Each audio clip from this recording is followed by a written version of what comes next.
하나님의 말씀입니다. 하나님의 뜻으로 말미암아 그리스도 예수 안에 있는 생명의 약속대로 그리스도 예수의 사도된 바울은 사랑하는 아들 디모데에게 편지하노니, 하나님 아버지와 그리스도 예수 우리 주께로부터 은혜와 긍휼과 평강이 내게 있을지어다. 내가 밤낮 간구하는 가운데 쉬지 않고 너를 생각하여 청결한 양심으로 조상적부터 섬겨오는 하나님께 감사하고, 내 눈물을 생각하여 너 보기를 원함은 내 기쁨이 가득하게 하려 함이니, 이는 내 속에 거짓이 없는 믿음이 있음을 생각함이라. 이 믿음은 먼저 내 외조모 로이스와 내 어머니 유니게 속에 있더니 내 속에도 있는 줄을 확신하노라. 아멘. 우리 하나님의 말씀 마지막 절, 우리 디모데후서 1장 5절 말씀, 우리 다 같이 우리 합독합니다. 이는 내 속에 거짓이 없는 믿음이 있음을 생각하라. 이 믿음은 먼저 내 외조모 로이스와 내 어머니 유니게 속에 있더니 내 속에도 있는 줄을 확신하노라. 아멘. 하나님의 말씀입니다. 오늘도 하나님의 말씀에 은혜 받으시고 새 힘을 얻으시고 더 승리하는 한 주간이 되시기를 주 예수 그리스도 이름으로 축복합니다. 아멘. 오늘은 디모데의 거짓 없는 믿음에 대해서 말씀을 전합니다. 오늘 예배를 그러니까 연합 예배로 드리는 건데요, 3부 연합 예배를 통해서 다음 세대와 또 이제 부모 세대, 여기 다음 세대가 있죠. 우리 기성세대, 부모 세대가 있습니다. 우리 교사가 있죠. 그러니까 교사를 포함하는 이 기성세대가 오늘 함께 말씀을 통해서 우리 말씀의 제목처럼 거짓 없는 믿음, 순수한 믿음입니다. 이 순수한 믿음이 생겨나기를 축복합니다. 우리 디모데는 이 가정에서 어머니 유니게와 우리 할머니 로이스로부터 좋은 그 영향을 받으면서 자라났습니다. 그리고 바울을 만나요. 그러니까 부모님을 만났어요. 그리고 나중에 바울을 만납니다. 그러니까 바울을 만남으로 말미암아 아주 훌륭한 믿음의 사람이 되었다는 것입니다. 그러니까 바울은 이 디모데의 믿음을 가리켜서 뭐라고 얘기합니까? 거짓 없는 믿음이다. 오늘 1장 5절에 말씀하고 있습니다. 거짓 없는 믿음, 이것을 오늘날의 용어로 바꾸면 순수한 믿음입니다. 그러니까 우리 다음 세대가 순수한 믿음으로 자라나기를 원합니다. 거짓 없는 믿음으로 자라나기를 원합니다. 자, 그런데 이 디모데의 이 거짓 없는 이 믿음은 어디에서부터 왔냐면, 오늘 말씀 보시면 5절에 그랬죠. 할머니 로이스로부터 왔다는 겁니다. 그리고 어머니 유니게로부터 왔어요. 그리고 나중에 바울을 만나서 이 디모데가 성령을 체험합니다. 그러니까 성령을 체험하면서 그 믿음이 더욱 자라나게 된 거죠. 그리고 나중에 바울의 동역자가 되는 겁니다. 우리 부모님을 우리는 이미 만났어요. 우리 믿음의 가정 안에 있어요. 또 우리 교사주일로 지키는데 우리 선생님들을 만난 겁니다. 그러니까 선생님을 만남으로 말미암아 우리 자녀들이 다음 세대가 더욱 거짓 없는 믿음, 순수한 믿음으로 자라나게 되고 또 성령으로 충만케 되고, 나중에 우리 어른 세대, 우리 선생님 교사 세대들과 함께 동역하는, 주의 나라를 위해서 동역하는 세대가 된다는 겁니다. 그래서 여러분, 인생에 있어서 누구를 만나느냐가 굉장히 중요합니다. 그러니까 누구를 만나느냐에 따라 가지고 그 사람이 어떻게 다듬어지는가, 이것이 달라지는 것이죠. 여러분, 운동선수를 보면 어떤 코치를 만나느냐에 따라 가지고 굉장히 많은 차이가 납니다. 여러분, 이름만 대면은 한국 사람이라면 다 아는 그 축구 감독으로부터 한번 제가 들은 얘기가 있었어요. 그분이 뭐라고 얘기를 하냐면, 훌륭한 코치들은 기본기 훈련을 철저하게 시킨다는 겁니다. 그러니까 베이직한 훈련이에요. 그러니까 기본기가 잘 발달이 되어 있으면, 그러니까 기본기가 잘 준비되어 있으면 나중에 시간이 가면 갈수록 그 사람의 기량, 실력은 점점 자라나게 되는 겁니다. 그런데 기본기가 없으면은, 그러니까 기본기가 없이 기술, 테크닉 이런 것에만 이제 신경을 쓰면은 시간이 가면 갈수록 오히려 기량이 내려간다는 것이죠. 이것과 함께 또 하나가 뭐냐면 절제력입니다. 절제력이 필요하다는 거예요. 축구 선수 중에 그 고등학교 때 이름을 날렸던 선수가 있었어요. 그 선수가 프로에 진출하더니 어느 날 정말 기대를 많이 했어요. 장래가 충망이 되었어요. 어느 날 사라진 겁니다. 왜냐하면 절제하지 못해서 그래요. 운동을 함에도 불구하고 맨날 술, 담배, 술 이런 것을 함으로 말미암아 절제하지 못해가지고 결국 실력이 되지 않는 거죠. 따라가지 못하는 겁니다. 그러니까는 나중에 사라져 버린 거예요. 어디 갔는지도 모르는 겁니다. 그렇게 장래가 촉망됐던 그 사람이에요. 그래서 이 코치, 이 감독이 이분이 뭐라고 얘기하냐면은 자기는 두 가지에 집중을 했다는 거예요. 그것은 뭐냐면 첫 번째는 기본기, 체력, 여기에 집중을 했다. 또 하나는 절제하는 것, 노력과 절제, 여기 두 가지에 집중을 했다는 겁니다. 여러분, 1980년도에 한국이요, 한국에서 월드컵을 할 때에 처음 월드컵 4강에 올라갔는데 그 전에 1980년대 이미 청소년 그 월드컵에서 한국이 세미파이널 4강까지 올라간 적이 있었습니다. 그런데 그때 월드컵을 청소년 월드컵을 어디에서 했냐면은 멕시코에서 했어요. 근데 멕시코는 해발 1000m 이상인 곳입니다. 그러니까 거기에서 축구 시합을 하면은 그러면서 막 운동을 하다 보면 시합을 하다 보면 숨이 컥컥 이렇게 막히는 겁니다. 그러니까는 이분이 어떻게 훈련을 이제 시켰냐면은 그때 그 당시에 이제 감독이었죠. 마스크를 쓰고서 연습을 시켰다고 합니다. 그래서 마치 산 위에서 이렇게 뛰는 것처럼 훈련을 시켰다 그래요. 그래서 최초로 이제 월드컵 4강까지 올라갔습니다. 여러분, 이것은 무엇을 얘기하냐면요, 훈련에 따라서 사람이 달라질 수 있다는 겁니다. 그러니까 누구를 만나느냐에 따라 가지고 또 훈련에 따라서 달라질 수 있다는 거죠. 그러니까 디모데는 성경이 유명한 인물입니다. 이 디모데는 가정에서는 누구를 만났냐면 기도하는 부모님을 만난 겁니다. 또한 바울과 같은 선생님, 바울과 같은 교사를 만났기 때문에 이 디모데는 아주 더욱 귀하게 쓰임 받은 것이죠. 저는 개인적으로 저에게 영향을 주신 분들을 돌아보면 제가 목회하는데 부모님으로부터 받은 영향력이 상당합니다. 또 제자 훈련 유기성 목사님, 선한목자교회 이제 몬트리올에서 목회할 때 몬트리올에서 이렇게 만남을 가지면서 이 제자 훈련에 대해서 눈이 확 이렇게 띄어지더라고요. 얼마나 많은 영향을 받았는지 모릅니다. 지금은 은퇴하신 목사님을 통해서 설교에 대해서 영향을 받기도 하고요. 또 복음에 대해서 또 영향력을 주신 목사님과의 그 만남도 참으로 귀했어요. 만남이 중요한 거죠. 뿐만 아니라 제가 한국에서는 아주 그 농촌에서 목회를 했는데요, 농촌에서 목회를 하는 동안에 한 성도님과의 만남, 그분은 초등학교밖에 나오지 않았어요. 초등학교밖에 나오지 않은 그 평신도 그 성도님을 통해 가지고 받은 그 영향력이 얼마나 큰지 모릅니다. 그래서 저는요, 우리가 좋은 사람 만나는 거 참 귀합니다. 우리 학생들, 우리 자라나는 다음 세대들이요, 정말 좋은 부모님, 믿음 안에서 좋은 부모님을 만났기 때문에 우리가 함께 예배를 드릴 수 있는 거고요.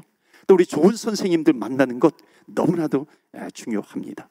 그리고 우리는 또 서로에게 좋은 사람이 되어주어야 합니다. 그러면 그 사람의 가치는 더욱 커지게 되는 것이죠. 자, 오늘 말씀에 거짓 없는 믿음이 되기 위해서 이 디모데에게 심겨진 것이 있습니다. 그 첫 번째가 뭐냐면 디모데후서 3장 15절 말씀해 보시면 디모데가 어렸을 때부터 성경을 알았다 그랬습니다. 그러니까 성경을 알았다라고 하는 것은 뭐냐면 디모데에게 심겨진 것이 뭐냐면 말씀이에요. 그러니까 디모데는 어렸을 때부터 말씀을 배우면서 자란 겁니다. 이것이 굉장히 중요하죠. 그러니까 믿음의 가정에서 누릴 수 있는 그 영적인 베니핏이 있어요. 그 영적인 축복이 있습니다. 그 유익함을 누리게 해 주는 것입니다. 이것이요, 지금 어릴 때는 이게 말씀을 배우는데 부모님 따라오는 것 같고요, 그냥 친구 만나기 위해서 오는 것 같고 재미있지만은요, 또 깨닫지 못하지만은 그 말씀이 심겨지면 반드시 보이지 않는 영향력을 받게 됩니다. 그래서 나중에 하나님을 떠났다가도 20대, 30대, 40대에 주님께 다시 돌아오는 사람들을 보면은요, 지금도 가끔 이렇게 세가족 공부를 하면 어렸을 때 예수님을 믿었는데 떠났다가 다시 오시는 분들이 계시더라고요. 그 어렸을 때 말씀이 심겨지는 게 굉장히 중요합니다. 그래서 언젠가 내가 어디인가 고민이 될 때에 심겨졌던 말씀이 살아나게 되는 겁니다. 그래서 그때 내가 주님께로 돌아가야지, 이게 말씀의 영향력입니다. 그러니까는 우리 다음 세대에게 말씀이 심겨지는 것은요, 너무나도 중요합니다. 또한 두 번째로 디모데전서 1장 2절에 보면 바울을 이제 만났잖아요. 바울을 만났는데, 바울은 이제 교사입니다. 선생님이에요. 바울 선생님을 만났는데 디모데는 뭐라고 부르냐면은 1장 2절에 믿음 안에서 참 아들을 만났다. 그러니까 믿음 안에서 만난 참 아들, 그러니까 믿음 안에서 참 아들이 되었다라고 하는 거죠. 그러니까 이게 무슨 말이냐면 바울은 디모데를 영적인 자녀로 출산을 했다는 거죠. 그러니까 부모에게 있어서 자녀들은 육신의 자녀임과 동시에 영적인 자녀입니다. 자, 부모님은 우리 자녀가 있어요. 우리는 육신의 자녀로만 압니다. 그런데 영적인 자녀예요. 왜냐하면 예수님을 가르치기 때문에 그런 거예요. 여러분, 선생님도 마찬가지예요. 교사들에게 학생은 영적인 믿음의 자녀가 되는 겁니다. 왜냐하면 그리스도를 가르치기 때문에 그런 것입니다. 그러니까 우리는 육의 자녀를 출산하기도 하지만 그리스도 안에서 영적인 자녀들도 낳을 수가 있는 것입니다. 그래서 여러분, 영적인 믿음의 자녀들을 낳으시는 우리 교회, 저와 여러분 되시기를 주의 이름으로 축원합니다. 아멘. 영적인 믿음의 자녀들을 출산하는 겁니다. 그러면 그 사람들이 자라나요. 그 아이들이 자라나요. 그 아이들이 자라나가지고 또 복음 안에서 또 복음을 전하면서 믿음의 자녀들을 계속해서 낳는 겁니다. 그러니까 우리는 나이에 관계없이 믿음의 자녀들을 낳을 수가 있습니다. 그런데 믿음의 자녀는요, 어쩌다가 생기는 것이 아니에요. 그러니까 믿음의 기도를 쏟아야 됩니다. 믿음의 기도를 쏟아야 믿음의 기도가 심겨지는 거죠. 믿음의 기도가 부어져야 믿음의 인물들이 배출이 되는 겁니다. 그래서 두 번째로는요, 기도를 심어야 되는 거죠. 왜 디모데가 거짓이 없는 믿음, 순수한 믿음을 가지고 있었는가? 기도가 심겨졌기 때문에 그런 겁니다. 그러니까 말씀을 심어줘요. 기도를 심어주면은 그 자녀 세대들이 믿음의 자녀로 빚어지게 되는 줄 믿습니다. 그러니까 믿음의 사람으로 세워지는 것입니다. 그러니까 그런 기대가 우리가 있어야 되는 거죠. 그러니까 10년 뒤에 지금 아이들에게 믿음이 심겨지고 있어요. 또 기도가 심겨지고 있어요. 그러니까 10년 뒤에 이 아이들이 어떻게 될까 하는 기대가 있습니다. 그러니까 믿음이 있는 사람은 기대하게 됩니다. 우리 믿음의 진실함이 언제 드러나냐면 고난이 올 때 드러나잖아요. 그러니까 고난이 올 때 우리 부모님 또 우리 선생님 어떻게 믿음으로 그것을 이겨나가는가, 그것을 보게 됩니다. 그러니까 진짜 믿음을 가졌을 때 그 믿음이 자녀들에게 심겨지면, 다음 세대들에게 심겨지면요, 그것이 평생도록 이제 남게 됩니다. 그래서 내가 자녀 세대에게, 다음 세대, 차세대 이렇게도 부르죠. 믿음을 심어줘요. 기도를 심어준다라고 하는 것. 어찌 보면 여기 다음 세대들이 하나님으로부터 받는 축복이에요. 그 블레싱, 축복을 준비하는 그릇으로 빚어진다는 것입니다. 여러분, 이거는요, 보통 때는 모릅니다. 그러나 풍랑이 불게 되면 정말 그 어린 영혼들에게 믿음을 투자했는지, 기도를 투자했는지 반드시 드러나게 됩니다. 여러분, 배 있잖아요. 쉐이프, 배, 요트. 배를 지을 때 매우 중요한 것이 있어요. 그러니까 배를 지을 때 제일 중요한 것이 뭐냐면, 배는 타고서 바다를 향해서 나가잖아요. 그럼 바람이 불어요. 그 바람이 불면 기울었다가도 다시 똑바로 설 수 있는 힘, 이것이 제일 중요합니다. 미국에서 아주 유명한 그 요트 항해사였던 마이클 플랜트라고 하는 사람이 있었습니다. 고드 맥도널드라고 하는 아주 유명한 목사님이 쓰신 책 가운데 이분에 대한 이야기를 기록한 것이 있었어요. 한번 들어보시겠어요? 이 마이클 플랜트라고 하는 사람, 이 사람 미국에서 프랑스까지 그 대서양을, 북대서양을 이렇게 단독 이렇게 이제 횡단을 하는 겁니다. 아주 훌륭한 이 항해의 기술을 보유한 사람이었어요. 그가 만든 이제 배, 이제 요트를 만드는데, 요트예요. 요트를 만드는데 최첨단 기술로 만든 거예요. 또 장비도 굉장히 훌륭하게 갖추어졌어요. 디자인, 외적인 디자인도 너무나도 화려해요. 훌륭했습니다.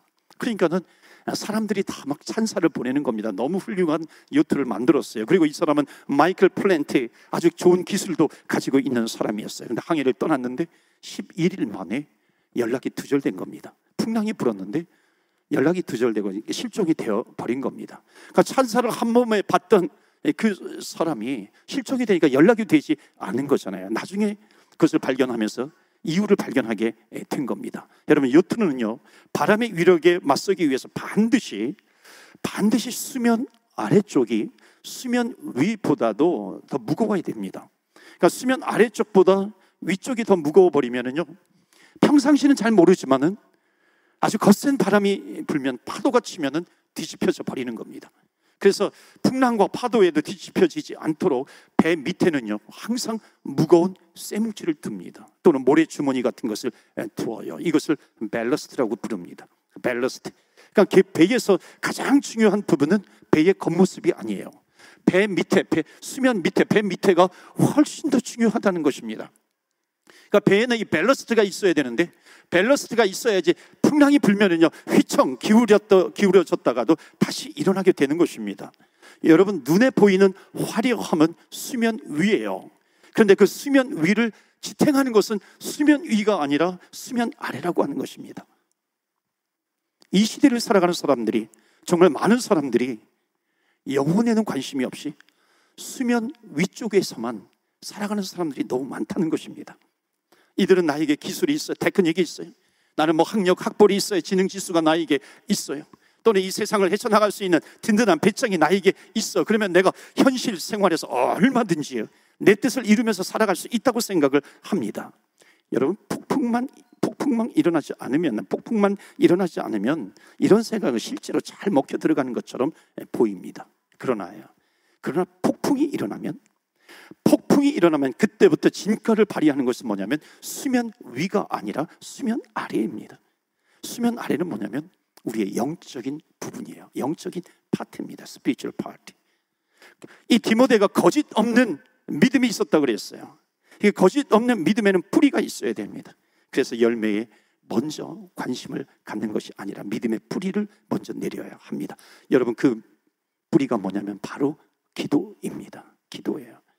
그러니까 이 기도를 심고 자라게 하면 믿음의 열매는 저절로 자라나게 되는 것입니다. 여러분, 어떤 식물을 심어도요 싹이 먼저 나는 경우는 없습니다. 뿌리를 먼저 내려야 하는 것이죠. 뿌리가 내려져야 싹이 나게 됩니다. 그러니까 바울은 디모데에게 믿음의 열매를 먼저 심어준 것이 아니라 믿음의 뿌리를 먼저 심어준 거예요. 기도예요. 그러니까 믿음으로 기도의 뿌리를 먼저 심어주는 겁니다. 사랑하는 성도 여러분, 우리 자라나는 다음 세대가 있어요. 차세대가 있어요. 우리 자녀 세대가 있어요. 좁게는 우리 교회에서 자라나고 있는 우리 어린이들이 있어요. 우리 젊은이들이 있어요. 청소년들이 있고 청년들이 있습니다. 우리들이 해야 될 것은 뭐냐면 기도의 뿌리를 심어주는 겁니다. 기도를 심어주는 것이죠. 그리고 그들이 믿음으로 자라나는 겁니다. 그러니까 믿음으로 자라나서 그들도 역시 믿음으로 잉태를 하는 것이고 출산을 하게 되는 것입니다. 이것이 계속해서 이어지는 거죠. 그러니까 우리 교회는요 계속해서 믿음의 유업을 이어간다는 것이잖아요. 그러니까 믿음의 유업을 이어간다라고 하는 것은 뭐냐면 반드시 심어야 돼요. 말씀을 심어야 되는 것이고 믿음을 심어야 되는 것이고 기도를 심어야 한다는 것입니다. 그럴 때 믿음의 유업을 이어가게 됩니다. 우리 교회가 기도를 심음으로 말미암아 믿음의 유업을 이어가는 교회가 되시기를 주의 이름으로 축원합니다. 아멘. 세 번째, 마지막으로요, 어떻게 이 바울과 또 디모데의 부모님은 디모데에게 거짓 없는 믿음을 심어줄 수 있었을까요? 그 이유는 뭐냐면 그를 사랑했기 때문에 그런 거예요. 사랑했어요. 여러분, 하나님께서 나를 사랑하신다는 것을 여러분 믿으십니까? 아멘이세요? 하나님께서는 나를 사랑하셔. 하나님께서 여러분을 사랑하신다는 것 여러분 믿으십니까? 아멘. 여러분, 아멘 한번 크게 해보세요. 아멘 하면은 우리 믿음이 자라나는 겁니다. 하나님께서 저와 여러분을 사랑하시는 것을 믿으십니까? 아멘. 아멘이죠. 하나님께서 나를 사랑하세요. 여러분, 사랑하면은요 가장 좋은 것을 주고 싶은 거예요. 하나님이 우리를 사랑하시는데 나보다도 나를 더 사랑하시는 하나님, 내가 나를 아는 것보다도 나를 더 잘 아시는 하나님 아버지예요. 그 하나님께서 나를 사랑하시기 때문에 나에게 최고의 선물을 주신다는 것입니다. 여러분, 그 최고의 선물이 뭐예요? 바로 예수 그리스도 아니겠어요? 예수님, 나에게 주신 최고의 선물 예수 그리스도. 여러분, 우리 교사를 포함해서 우리 기성세대 부모님을 포함해서 우리 모든 세대들이요 다음 세대에게 줄 수 있는 가장 좋은 선물은 무엇일까요? 그것 역시 예수 그리스도입니다. 그렇다면 우리가 하나님이 주신 선물보다 더 좋은 것을, 하나님께서 우리에게 가장 좋은 것을 주셨는데 하나님께서 우리에게 주신 가장 좋은 것보다 내가 다른 것을 더 좋다고 생각하는 것을 우리가 줄 수 있나요? 그것을 우리 다른 사람들에게, 자녀들에게 또는 남편과 아내에게 그것을 줄 수 있나요? 줄 수 없는 것이죠. 가장 귀한 것이 뭐예요? 주 예수보다도 귀한 것은 없네. 예수보다도 귀한 것은 없다는 겁니다. 이 세상 부귀와 바꿀 수 없는 것, 그것이 무엇이에요? 하나님께서 우리에게 주신 최고의 선물 예수 그리스도입니다. 여러분, 아담과 하와가 선악과를 따먹는 시간에 하나님께서는 그들에게 최고로 좋은 선물을 준비하고 계셨어요. 탕자가 아시죠? 탕자가 집을 나갈 때에 하나님은 그에게 가장 좋은 선물을 준비하고 계셨다는 겁니다. 우리가 죄인 되었을 때에 하나님은 우리에게 가장 좋은 선물을 준비하고 계셨어요. 그것이 뭐냐면 예수 그리스도입니다. 여러분, 하나님께서 우리를 보실 때, 하나님께서 보실 때 우리에게 가장 좋은 선물은 a house, 집이 아니에요. account, 통장, money, 돈, 이런 것이 아니에요. 하나님께서 우리에게 주신 가장 귀한 선물, 그것은 바로 예수 그리스도인 줄로 믿습니다. 아멘. 예수 그리스도가 하나님께서 우리에게 주신 가장 좋은 선물입니다. 그렇기 때문에 그 예수님을 붙들고 있으면 그 인생은 하나님과 동행하면서 살아가는 것입니다. 우리가 다음 세대들에게 줄 수 있는 최고의 선물 예수 그리스도입니다. 그래서 하나님께서 우리에게 당부하시고 요청하시고 명령하신 것, 그것은 뭐냐면 너희들은 가장 좋은 베스트 기프트, 가장 좋은 선물을 받았다. 너희들이 가장 좋은 선물을 받았으니까 또 너희들이 사랑하는, 내가 가장 사랑하는, 하나님이 사랑하시는 그 다음 세대들에게 가장 좋은 선물을 너희들이 전해주지 않겠느냐. 하나님께서 우리에게 명령하십니다. 아무쪼록 우리 모든 성도님들, 모든 세대를 포함해서 하나님께서 우리에게 당부하시고 요청하시고 명령하신 최고로 귀한 선물 예수 그리스도를 전파하시는 저와 여러분 되시기를 주의 이름으로 축원합니다. 아멘.